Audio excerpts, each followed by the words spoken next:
Hello दोस्तों, कैसे हो आप सब दोस्तों। उम्मीद है दोस्तों अच्छे होंगे। दोस्तों, एजुकेशनल ग्रो चैनल पर आपका फिर से स्वागत है। मैं हूं आपका दोस्त संजीत। तो दोस्तों, आज का वीडियो स्टार्ट करते हैं। दोस्तों, इस वीडियो के माध्यम से हम एक कंसेप्चुअल टॉपिक के बारे में बात करेंगे। अगर कोई आपसे ये पूछता है कि आपके पास एक सिंगल फेज की मोटर है और आपके पास और एक थ्री फेज की मोटर है, तो दोस्तों ये जो सिंगल फेज की मोटर है, तो मान लीजिए इसका जो रेटिंग है, यानी इसका जो पावर रेटिंग है, वो मान लीजिए 1 किलोवाट की है। और दोस्तों, जो थ्री फेज की मोटर है, इसका जो पावर रेटिंग है वो भी 1 किलोवाट की है।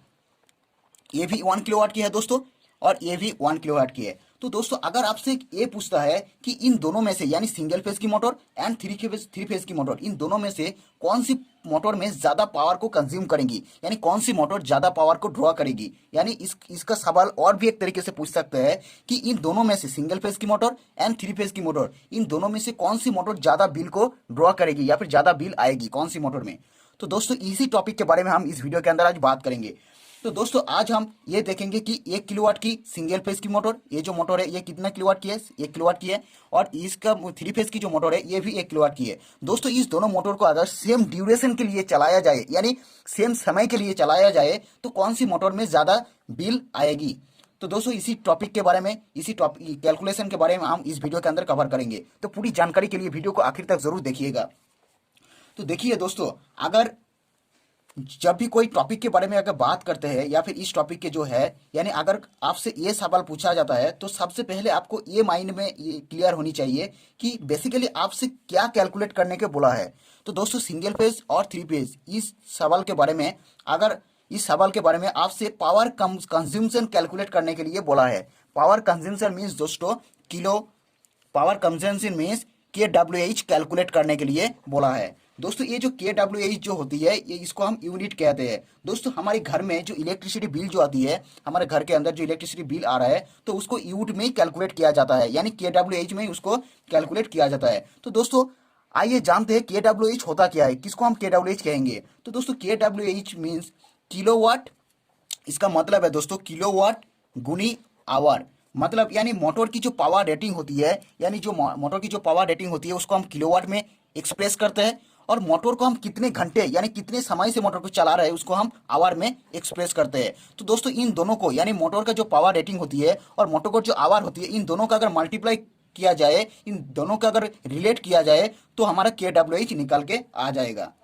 तो दोस्तों, पहले मतलब इस सवाल के बारे में हम लोग के डब्ल्यू एच कैलकुलेट करने का, के डब्ल्यू एच कैलकुलेट करके इस सवाल का इजीली आंसर दे पाएंगे। तो दोस्तों, एक एग्जांपल ले लेते हैं, उसी से आप अच्छी तरह से समझ जाएंगे कि कैसे, यानी सिंगल फेज की मोटर या फिर थ्री फेज की मोटर, इन दोनों में से कौन सी मोटर में ज्यादा बिल आएगी। तो दोस्तों, मान लीजिए हमारे जो सिंगल फेज की जो मोटर है, ये जो हमारा सिंगल फेज की मोटर है, इसमें पावर रेटिंग मान लीजिए, पावर रेटिंग जो है दोस्तों, पावर रेटिंग मान लीजिए दोस्तों 1 किलोवाट की है। ये भी 1 किलोवाट की है। इसमें जो पावर रेटिंग है दोस्तों, ये भी 1 किलोवाट की है दोस्तों। और दोस्तों, इसमें यानी इस सिंगल फेज मोटर को 1 घंटे के लिए चला रहा है, यानी इसका जो आवर्स होगा वो होगा 1 घंटा, 1 आवर होगा। तो दोस्तों, इस सिंगल फेज मोटर को हम 1 घंटे के लिए चला रहे हैं। तो दोस्तों, इस सिंगल फेज मोटर का, यानी इस सिंगल फेस मोटर का के डब्ल्यू एच कितना आएगा। तो दोस्तों, के डब्ल्यू एच कैलकुलेट कर लेते हैं। तो K W H is equal to आ जाएगा दोस्तों, यानी यूनिट जो होगा दोस्तों, K W H means K W गुनी आवर। तो यहाँ पर के डब्ल्यू हमने क्या लिखा है, 1 किलोवाट की मोटर है, तो 1 पुट करेंगे। आवर कितना है दोस्तों, यहाँ पर 1 घंटा ही है। तो दोस्तों, यहाँ पर कितना आएगा, 1 यूनिट आ जाएगा, यानी 1 के डब्ल्यू एच इसमें आ जाएगा, 1 के डब्ल्यू एच। वहीं पे अगर दोस्तों इस सिंगल फेस मोटर को हम 4 घंटे के लिए चला रहे हैं, यानी यहाँ पर तो हम कितने घंटे के लिए चला रहे हैं, 1 घंटे के लिए। लेकिन दोस्तों, मान लीजिए आवर्स 4 घंटे की है, यानी इस मोटर का जो आवर्स होगा वो 4 घंटे की है। तो दोस्तों, यानी इस सिचुएशन पर के डब्ल्यू एच कितना आएगा, के डब्ल्यू एच निकाल लेते हैं। के डब्ल्यू गुनी आवर, के डब्ल्यू कितना है 1 की है, आवर कितना है 4 घंटे की है, तो कितना आएगा 4 यूनिट आ जाएगा। यानी दोस्तों, अगर हम सिंगल फेस मोटर को अगर 1 घंटे के लिए चला रहे हैं, तो उसका जो के डब्ल्यू एच आएगा 1 यूनिट आएगा। अगर हम उसको 4 घंटे के लिए चला रहे हैं, तो उसका जो के डब्ल्यू एच आएगा वो 4 यूनिट आ जाएगा। वहीं पे दोस्तों बात कर लेते हैं थ्री फेस मोटर की। तो दोस्तों देखिए, थ्री फेस की जो मोटर होती है, उसका जो किलोवाट है वो 1 किलोवाट मान लेते हैं। और इस मोटर को भी हम 1 घंटे के लिए चला रहे हैं, यानी इस मोटर का जो आवर्स होगा वो 1 घंटा होगा। 1 घंटा। तो दोस्तों इस मोटर का यानी 3 फेस मोटर का KWH कितना आएगा वो भी देख लेते हैं। तो KWH जो आएगा कितना आएगा, KW गुनी आवर माने 1 KW होगा, और इसका जो आवर होगा वो भी 1 होगा। तो कितना आएगा दोस्तों, 1 आएगा, यानी 1 यूनिट आ जाएगा। यानी दोस्तों 3 फेस की मोटर को हम 1 घंटे के लिए चला रहे हैं, तो उसमें भी पावर कितना आ रहा है, उसमें भी पावर कंज्यूमशन कितना आ रहा है, यूनिट कितना आ रहा है, 1 यूनिट आ रहा है। दोस्तों अब हम देख लेते हैं 4 घंटे के लिए चला रहे हैं इस मोटर को, यानी 3 फेस मोटर को हम 4 घंटे के लिए, आवर्स कितना होगा, 4 आवर्स होगा। तो दोस्तों 4 आवर अगर होती है तो इसमें KWH कितना आएगा वो भी देख लेते हैं। तो किलोवाट गुनी आवर होगा, तो किलोवाट कितना है, 1 किलोवाट की मोटर है हमारा, और आवर कितना है, 4 की है, यानी 4 यूनिट आ जाएगा।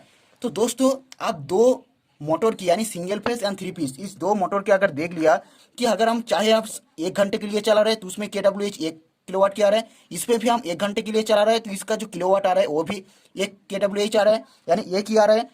यानी दोस्तों सिंगल फेस की मोटर हो चाहे 3 फेस की मोटर हो, इन दोनों का अगर KWH यूनिट को कंज्यूम यानी KWH कैलकुलेट किया जाए तो जो रिजल्ट आ रहा है, यानी इसको हम 1 घंटे के लिए चला रहे हैं, इसको भी हम 1 घंटे के लिए चला रहे हैं, यानी अगर सेम ड्यूरेशन के लिए इसको अगर चलाया जाए तो दोस्तों इसका जो पावर कंजम्पशन है, इसका जो यूनिट है वो सेम आ रहा है। तो दोस्तों इससे आप ये पता चलता है कि आपकी मोटर अगर सिंगल फेस की हो, आपकी मोटर अगर सिंगल फेस की हो या फिर 3 फेस की हो, तो इससे कोई फर्क नहीं पड़ेगा कि आपकी इलेक्ट्रिसिटी बिल कितना आएगा, यानी इससे कोई फर्क नहीं पड़ेगा कि 1 घंटे में कितना पावर को कंज्यूम करेगी, क्योंकि मोटर का जो पावर कंज्यूमशन है, मोटर का जो KWH को निकालने का जो फॉर्मूला है, यानी 1 घंटे के लिए या फिर 24 घंटे के लिए, यानी जितने भी घंटे, यानी इसका जो पावर कंज्यूमशन है वो डिपेंड करता है दोस्तों इसका पावर रेटिंग के ऊपर, इसका जो पावर रेटिंग है और इस मोटर को हम कितने घंटे के लिए चला रहा है उसका ऊपर डिपेंड करता है।